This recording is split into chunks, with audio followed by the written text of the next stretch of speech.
Hello everyone, welcome to হেনামনির রান্নাঘর। মিষ্টি খেতে আমরা কম বেশি সকলেই পছন্দ করি, তাও যদি হয় গোলাপজাম মিষ্টি। আজ আমি 1 কাপ গুঁড়ো দুধ দিয়ে 1.5 কেজি মিনি গোলাপজাম মিষ্টি তৈরি করে দেখাবো।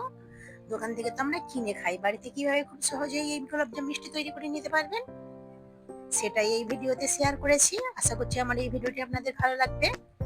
ভালো লাগলে ভিডিওতে একটি লাইক দিয়ে আমার পাশে থাকার জন্য আমার চ্যানেলটিকে অবশ্যই সাবস্ক্রাইব করে নেবেন। চলুন তাহলে দেখে নিই আমি কিভাবে তৈরি করছি। মিষ্টিটা তৈরি করার জন্য আমি প্রথমে শিরাটা রেডি করে নেব। তার জন্য একটি কড়াই নিয়েছি আর দিয়ে দিচ্ছি 2 কাপ চিনি, আর এর মধ্যে দিয়ে দিচ্ছি 2.5 কাপ জল। গোলাপজাম মিষ্টির জন্য শিরাটা একটু পাতলাই রেডি করতে হবে, তার জন্য এখানে 2.5 কাপ জল দিয়েছি। আর এর মধ্যে দিয়ে দিচ্ছি 3টি এলাচ, মুখটা একটু ফাটিয়ে দিয়েছি। এখন আমি গ্যাসের ফ্লেম অন করে নিচ্ছি এবং চিনিটা গলে যাওয়া পর্যন্ত আমি অপেক্ষা করব। একটু নেড়ে চেড়ে আমি মিশিয়ে নিচ্ছি। কয়েক মিনিটের মধ্যে চিনিটা অনেকটা গলে এসেছে এবং 2-1 মিনিট আমি ফুটিয়ে নিয়েছি। এখন গ্যাসের ফ্লেম অফ করে দিয়ে ঢাকা চাপা দিয়ে একটু সাইডে আমি রেখে দেব। এখন আমি মিষ্টির জন্য ডোটা রেডি করে নেব। তার জন্য এখানে একটি মিক্সিং বোল নিয়েছি আর নিয়ে নিচ্ছি 1 কাপ গুঁড়ো দুধ এবং দিয়ে দিচ্ছি 1/2 কাপ ময়দা এবং 1/2 চামচের থেকেও একটু কম দিয়েছি বেকিং পাউডার। 1 চামচ দিয়ে দিচ্ছি ঘি। এখন আমি হাতের সাহায্যে খুব ভালো করে একটু ময়ান দিয়ে নেব। সুন্দর করে ঘষে ঘষে একটু ময়ান দিয়ে নিতে হবে। ময়ান দিয়ে নেওয়া হয়ে গিয়েছে। এখানে আমি আগে থেকে জাল করে রাখা ঠান্ডা দুধ নিয়েছি, অল্প অল্প দিয়ে আমি ডোটা মেখে নিয়েছি। একটু ছিটছিটেই ডো তৈরি হবে। এখন আমি ঢাকা দিয়ে 5 মিনিটের জন্য রেস্টে রেখে দেবো। 5 মিনিট পর আমি ঢাকনা খুলে নিলাম।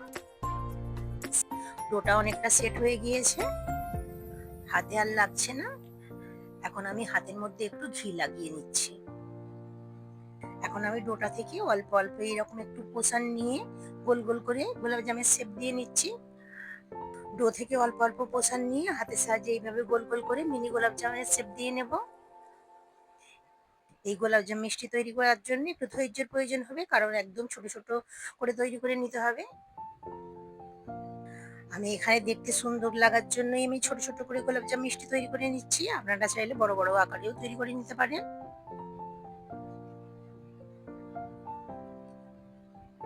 সবগুলো আমি একইভাবে তৈরি করে নিয়েছি।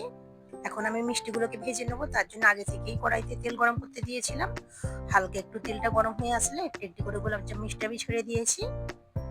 কিছুক্ষণ পর কড়াটা ধরে এইভাবে আমি একটু ঝাঁকিয়ে দিলাম এবং একটু ছাঁকনির সাহায্যে এইভাবে একটু নেড়ে চেড়ে আমি লাল লাল করে ভেজে নেব। খুব সুন্দর কালার চলে এসেছে। মিষ্টিগুলো আমার ভাজা হয়ে গিয়েছে। এখন তেল ঝরিয়ে আমি উঠিয়ে নিচ্ছি।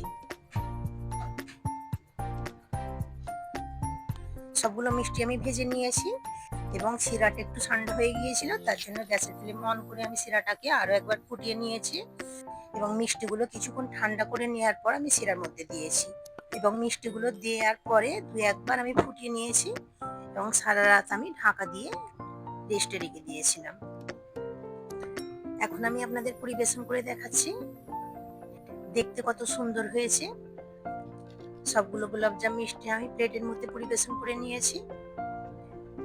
যখনই মিষ্টি খেতে ইচ্ছে করবে দোকান থেকে না কিনে বাড়িতে এইভাবে সহজেই মিষ্টি তৈরি করে নিতে পারবেন। আশা করছি আমার এই রেসিপিটা আপনাদের ভালো লেগেছে। ভালো লাগলে ভিডিওতে একটি লাইক দিয়ে আমার পাশে থাকার জন্য চ্যানেলটিকে অবশ্যই সাবস্ক্রাইব করে নেবেন। আমার চ্যানেলে অনেকগুলো মিষ্টির রেসিপি দেওয়া আছে এবং সন্দেশের রেসিপি দেওয়া আছে, আপনারা চাইলে সেগুলোও দেখে নিতে পারেন। সেগুলো দারুণ স্বাদের খেতে হয়েছিল।